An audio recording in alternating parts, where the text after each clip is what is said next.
Krishna devotees. Welcome to BhagavatSanga program. This is our Srimad Bhagavatam program where we read prayers of pure devotees. The current theme is prayers of King Chitraketu. These are very beautiful prayers from Srimad Bhagavatam from Canto 6, chapter 16, verses 34 to 48. Today we have a very wonderful devotee, His Grace Kamala Naayana Prabhu, who will be presenting these verses and his realizations. With that, welcome Kamala Naayana Prabhu. Hare Krishna. Hare Krishna Mataji, Hare Krishna devotees.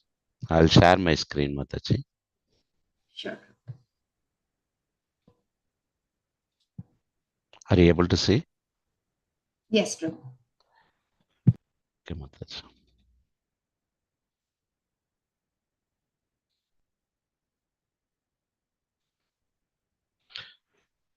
I'll start with my prayer. Hare Krishna devotees, thank you all for joining this evening. Om Namo Bhagavate Vasudevaya. Om Namo Bhagavate Vasudevaya. Om Namo Bhagavate Vasudevaya. Hare Krishna devotees, thank you all for joining this evening. I would like to thank Satyasara Prabhuji, Jai Shubhatra Mataji, Veena Mataji, and Prashant Prabhuji for giving me this opportunity. I will offer my prayer to our Guru. Om Akyanatimirandasya Jnananjana Salakya Saksurun Militam Yena Tasmai Sri Guruve Namaha. Today we are going to discuss Srimad Bhagavatam, Canto 6, Chapter 16, and verses from 34 to 48.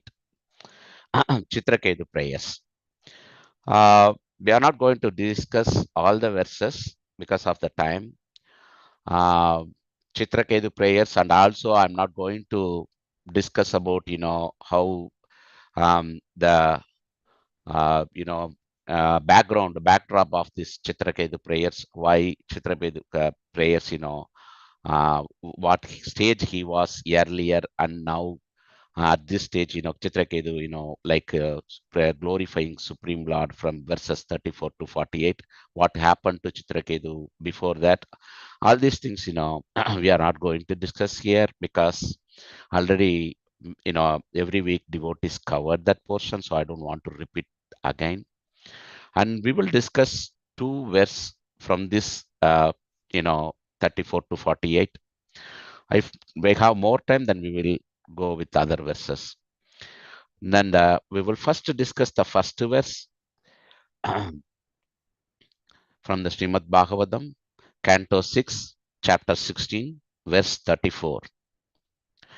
Chitraketu Uvasha Achitatidaha Samamadivi Sadhubir Bhavan Jadatmabir Bhavada Vijidas Abhisa Bhajadam Ahatmanam Ya Atmado Di Karuna. So translation goes like this. Chitraketu said, O conquerable Lord, although you cannot be conquered by anyone, you are certainly conquered by devotees who have controlled the mind and senses. They can keep you under their control because you are costlessly merciful to devotees who desire no material profit from you. Indeed, you give yourself to them, and because of this, you also have control over your devotees. So the verse says, I'll read some of the lines from the purport, and then I'll go with my original own realization, and we discuss deep into this verse. The Lord and the devotees, they both conquer. The Lord is conquered by the devotees, and the devotees are conquered by the Lord. Because of being conquered by one another, they both derive transcendental bliss from their relationship. The highest perfection of this mutual conquering is exhibited by Krishna and the gopis. Here it says, gopis are conquered Krishna and Krishna conquered the gopis. So when you think about that, this is what the purport says. Krishna conquered the gopis and gopis conquer the Krishna. Because of their love, they are conquering each other. So if you think that, in Goloka Vrindavana, we have a 5 rasas, starting from Santarasa, Sake Rasa, Vatsalya Rasa, and Madhurya Rasa, and then Dasya Rasa. We have a 5 rasas. So each one, comes under this one rasa, any of these 5 rasas. So when you are in that particular rasa, this is what I, like most of the time, especially the gopis, most of the time, almost not all the time, but almost all the time, they don't, consider that, Krishna as a supreme Lord, because they consider him as their conjugal lover. When you consider that a conjugal lover, then only, you can wholeheartedly serve your lover. Like if you think that, Krishna is a supreme Lord, then I don't think so they can exhibit their, true love, because they always think that, I'm seeing Krishna as a supreme person and I don't want to go near him because he is supreme person. And, then there is some restriction inside their mind will be there. But they think that Krishna is my whole heart, my true love. So I want to serve him. I want to get his love. So that's the reason, they are serving him. Assume that in the other rasa also, Vatsalya rasa also, if Yashomati thinks that Yashoda Mataji might think that, Krishna is a supreme Lord, then how can she feed Krishna? Then how can she, tie Krishna with a knot, and, how can she give all her love to Krishna? So in Goloka Vrindavana, you will come under any of this one rasa, and then, when you are being in that rasa, you forget that, Krishna is supreme Lord. In this Gopis case also, they forget that Krishna is supreme Lord, and they, think that, Krishna is, their own lover, kind of. In the other way also, Krishna, he himself forget he is supreme Lord. So in both the ways, Krishna also forget he is supreme Lord because of Gopis love. And gopis also forget they are, moving with Krishna, so that, they get Krishna's love, and they can show their true love to Krishna. So this is how, they conquer each other with love only here, not with any other things. So even if you go to, maybe I may be wrong, but, even that's what I heard from other devotees and Guru also. Even if you go to uh, the Vaikuntha, when you see Narayana or Vishnu, you will have, inside love and everything will be there, but, you have that, awe and reverence of that love, awe and reverence only, with a lot of respect and everything. You see Vishnu and serve for him. But, in the Goloka Vrindana, this the other way, you will come under one of this rasa. But, if you are in Dasya rasa, you will think that Krishna is your master and you serve.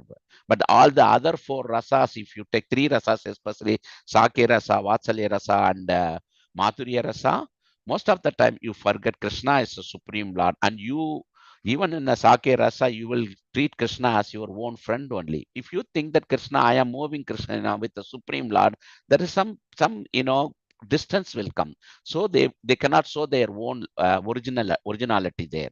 That's why, like they are getting Krishna's love because of their pure love only. So when you get the love, when we are just jivas, like when we will get the love, prema, when your interest is aligned with the Krishna's interest, then you will have a prema for Krishna. You will not have any of your own personal interest, personal desire. Always your desire is Krishna's desire. So whatever Krishna wants, you serve. That's how the gopis serve. Whatever Krishna likes, see, they serve. So this is the one point portion of this verse. We can conquer the Krishna's love by showing our pure love. How we can show our pure love? By serving him. How we can serve? By doing devotional service. So the devotional service means everything. Hearing, chanting, everything. Hearing and chanting is the most important devotional service. So when we do the devotional service at one stage, our interest will be aligned with the Krishna's interest.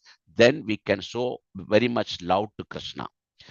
Then another important point in this verse is, pure devotees are described as samamati, which means that they never deviate from devotional service under any circumstances. So when you talk about this samamati, you often hear this word absolute position. When you hear this word absolute position, that means that Prabhu or Mataji, but whoever it is, they are devotee. So the devotee, when he says that he is in absolute position, that devotee rendering the devotional service in any circumstances, there is no interruption at all on their devotional service. You can take in any sort of happiness and distress in all the situations. They will do the same kind of devotional service, not only the physical and the other things. Inside the heart also, they have the same love. So if they do that kind of devotional service without any interruptions in all the situations, then they are in absolute position. They are in absolute position. So the Srila Prabhupada, gives one example. But are we in that absolute position? Certainly, I am not in that absolute position. I don't know about other devotees. Certainly, I am not in that absolute position.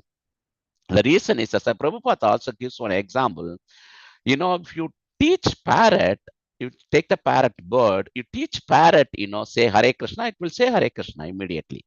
You can train parrot that, repeating the Hare Krishna. It always, whenever you see Hare Krishna, it will say Hare Krishna. Even if you are not saying Hare Krishna, it will say Hare Krishna and everything.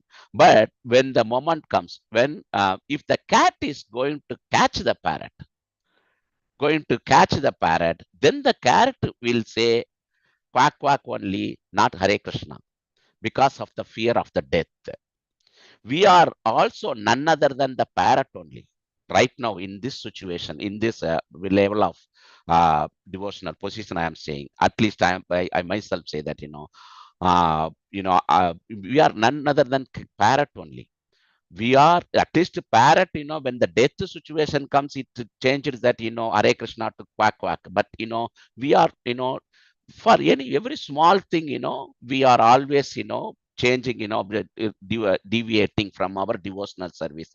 For example, if we lose our job, or if we, if our son or daughter not getting into the right college they want, all those things, we do the devotional service. I'm not saying that we won't do the devotional service, but when we are truly saying that, are we doing the devotional service when we are in the happy mode with the same love and affection? Are we doing it? Are we calling the Krishna's name? No, it's some little disturbance is there. That's because we are not developed the bhakti yet, not at complete bhakti. There are 9 devotional stages, from Shraddha to,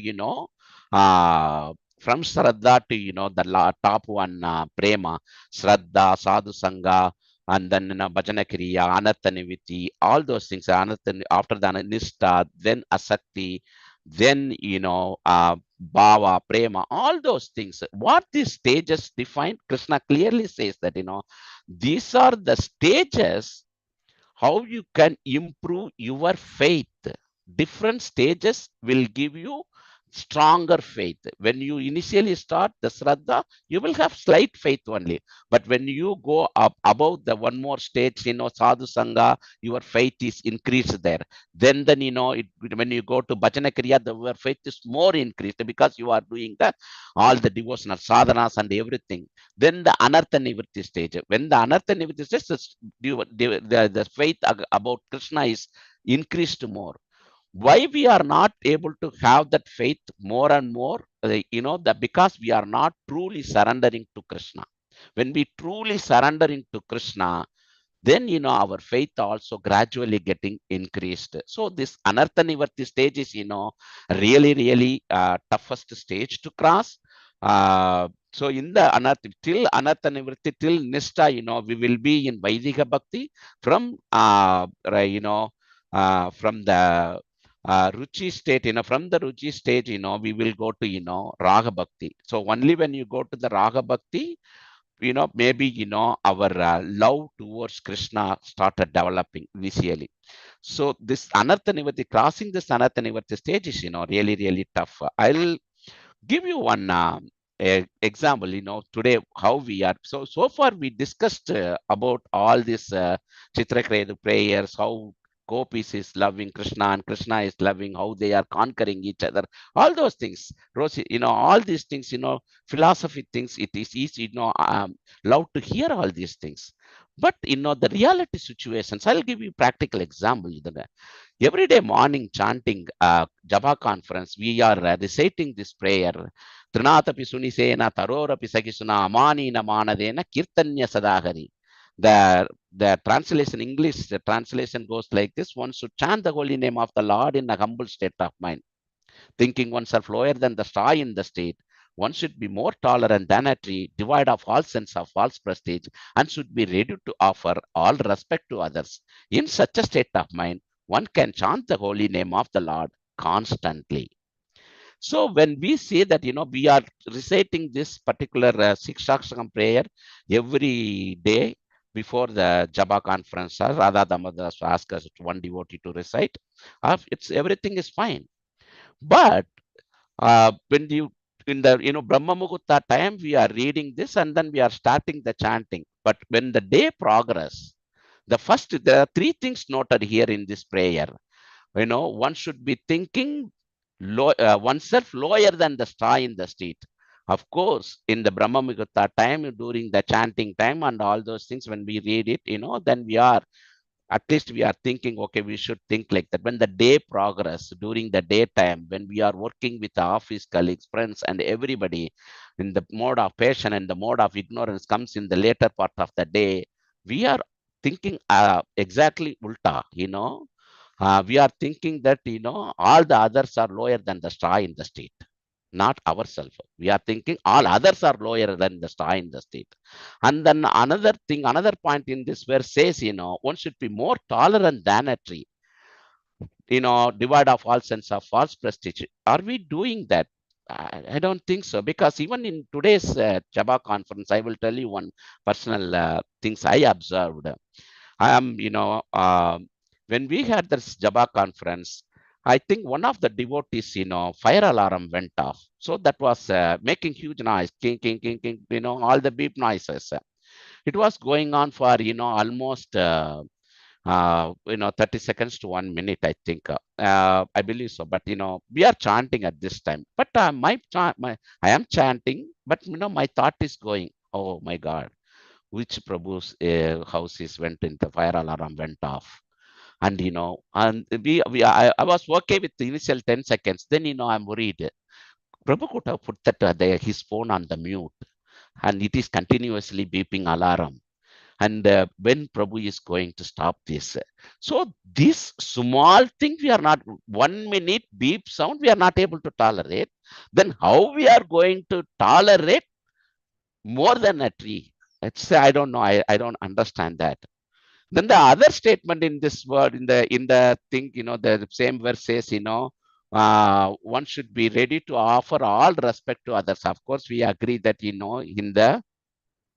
the Brahma Muhurta time, we are thinking that, but during the day progress, what we are thinking, it is exactly opposite. All should respect us, not we should respect all others. We all should respect us only. This is the mind we have. So these kind of anarthas, we should get rid of from our mind. Unless otherwise we get rid of this mind, we will not be able to show true love to Krishna. So when this verse says Krishna conquered by love and other things, first of all, we should conquer our bad behaviors, bad qualities. We should conquer our avidya, ignorance. We should conquer our, the ahankara, false ego. First, we will conquer our these things. We will cross the stage of anartha nivritti, we will move on to nishta, then we will proceed stage by stage bhakti. So what we, at this point of time, what I want to say this is, we should conquer our own evil thoughts and behaviors. Unless otherwise we are conquering this, we cannot conquer Krishna by love. So true love start developing when all your anarthas wiped out. This is what this particular verse, I wanted to say about it. Then we will go to that, 40th verse.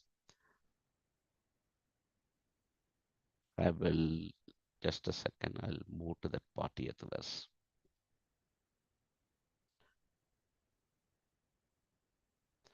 So the 40th verse goes like this. Chitam achita tata pavada yadaha bhagavadam dharmam anavatyam niskinchana ye munaya atmaramayam upasata abavarkaya. The translation goes like this. O conquerable one, when you spoke about Bhagavad Gita, Bhagavata Dharma, which is the uncontaminated religious system for achieving the shelter of your lotus feet, that was your victory. Persons who have no material desires, like the Kumaras, who are self-satisfied sages, worship you to be liberated from material contamination. In other words, they accept the process of Bhagavata Dharma to achieve shelter at your lotus feet. So in this verse, mainly talks about the Bhagavata Dharma, Bhagavat Dharma or Bhagavata Dharma. So in that, first we will see what is Bhagavat Dharma. We will deep into that. The Bhagavat Dharma, the Dharma means, it's a Sanskrit word for religion. So Bhagavat Dharma means, the Dharma which pleases God. So whatever the religion which pleases God, which pleases the Supreme Personality of Godhead, Sri Krishna. So Bhagavat Dharma means, the dharma which pleases Supreme Personality of Godhead. How we are going to please the Supreme Personality of Godhead? By doing devotional service, not like jnanis and other yogis. We are perfectly going to do the devotional service and please Krishna. So what is the nature of this dharma? The nature of this dharma, the constant worship of the lotus feet of a Supreme Personality of Lord. That's the nature of this. One should always worship lotus feet of Supreme Personality of Godhead. Then how we can follow it? So, I will tell you how we can do that.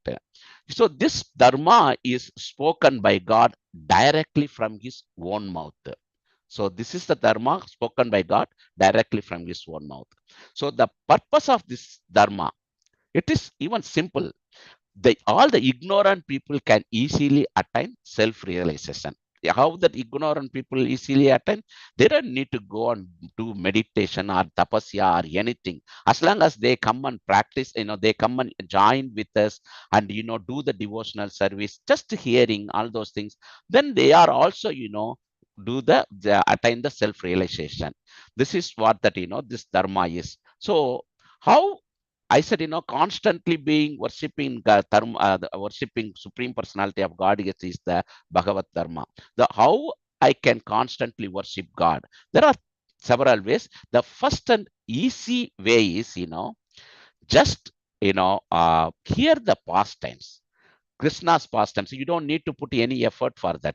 How Krishna lifted the Govardhan hill, how Krishna, the Radha, the Damodara Leela, all those is killing the, demons, all those things. So just to hear the pastimes, that will, you can constantly attach to that Krishna. That's easy thing.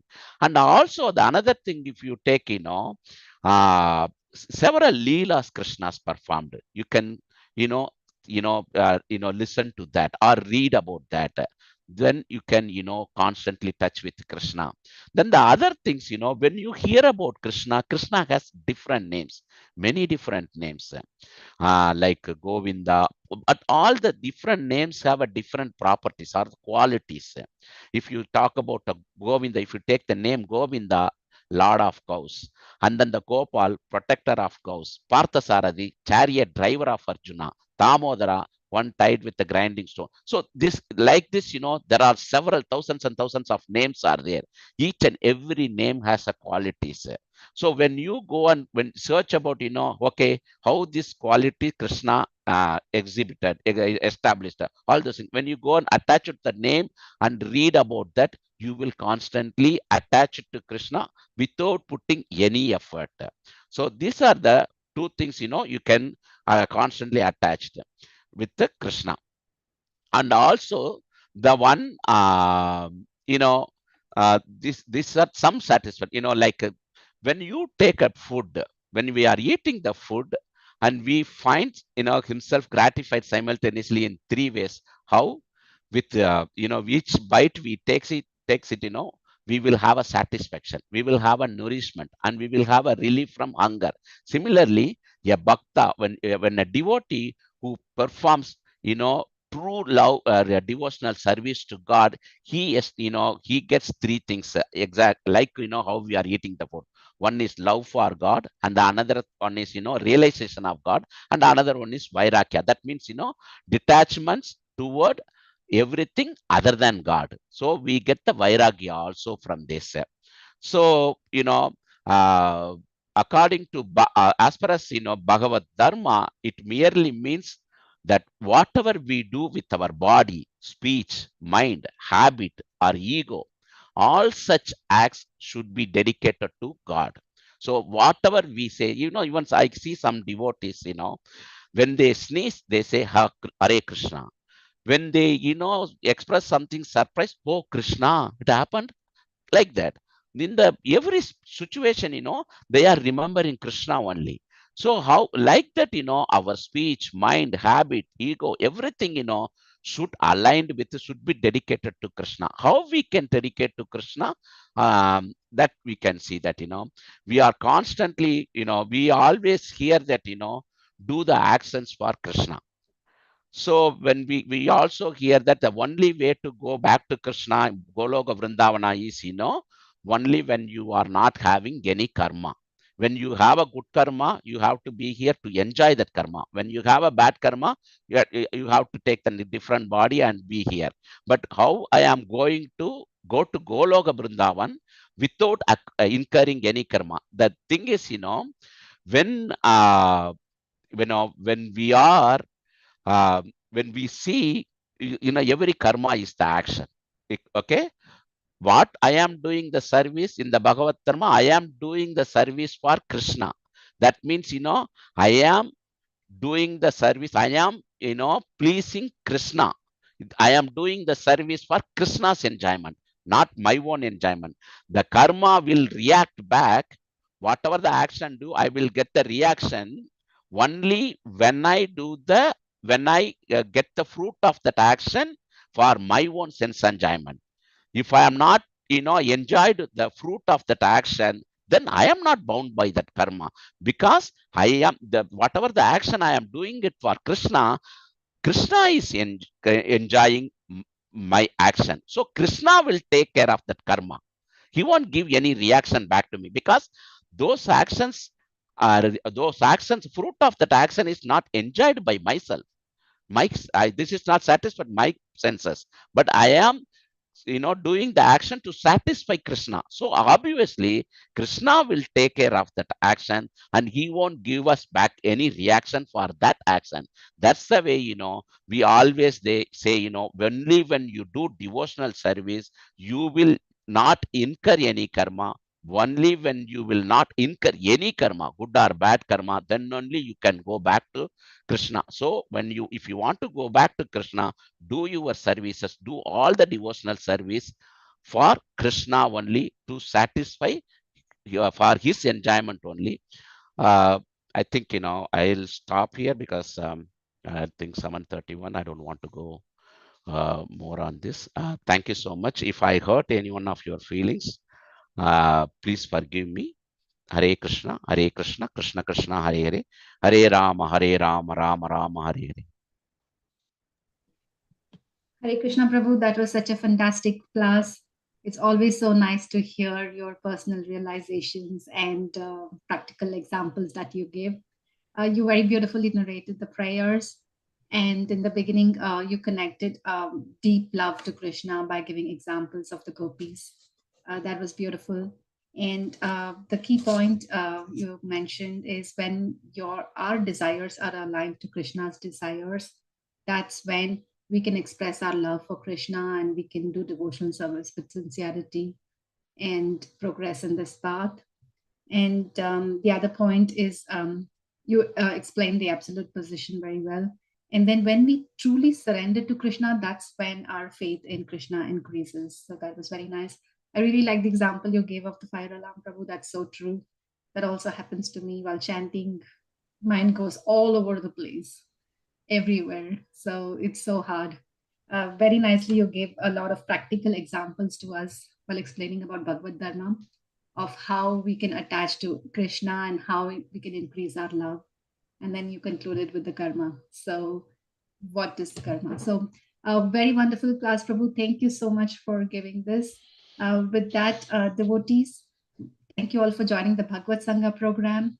A quick announcement, please mark your calendars for the next weekend, not the coming weekend, but the following weekend. We have His Grace Radhika Raman Prabhu and Arjun Saka Prabhu coming to our temple, and we have a lot of classes lined up. The details will be shared in WhatsApp.